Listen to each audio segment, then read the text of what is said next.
کہ مفتی صاحب سوال یہ ہے کہ کبھی کبھی مزی کے قطرے آ جاتے ہیں تو کیا اس سے غسل واجب ہو جاتا ہے؟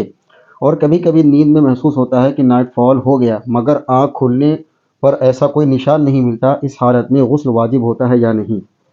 پہلا سوال آپ کا ہے کہ مزی کے قطرے آ جاتے ہیں تو کیا اس سے غسل واجب ہوتا ہے؟ دیکھیں، تین چیزیں ہیں۔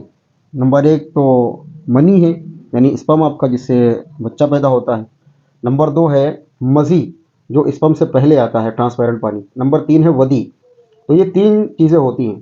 تو منی کے خروج پر غسل واجب ہوتا ہے۔ ودی یعنی جو پیشاب کے ساتھ، اس کو آپ کی زبان میں دھات بولتے ہیں، اور ایک مزی ہوتی ہے جو یعنی اسپم سے پہلے نکلتا ہے شرمگاہ سے۔ تو ان دو چیزوں کے نکلنے پر غسل نہیں واجب ہوتا، منی کے خروج پر غسل واجب ہوتا ہے، اور اس سے پہلے جو مزی آتی ہے یا پیشاب کے ساتھ یا عام حالتوں میں جو دھات یعنی ودی آتی ہے، تو اس کے شرمگاہ سے نکلنے سے غسل واجب نہیں ہوتا، البتہ وضو ٹوٹ جاتا ہے۔ تو اگر مزی جو ہے وہ کہیں پر لگی ہوئی ہے یا ودی کہیں پر لگی ہوئی ہے تو اس کا حکم پیشاب کا ہے کہ پیشاب جیسے دھل لیا جاتا ہے اور پھر وضو کر لیا جاتا ہے، تو اس طرح اگر مزی نکل جائے یا ودی نکل جائے تو اس کو دھلا جائے گا اور پھر وضو کر لیا جائے گا، تو آپ پاک ہو جائیں گے۔ باقی منی جو ہوتی ہے وہ گاڑھا پانی ہوتا ہے، وائٹ کلر کا، آپ سب جانتے ہیں، تو اس کے خروج سے غسل واجب ہو جاتا ہے۔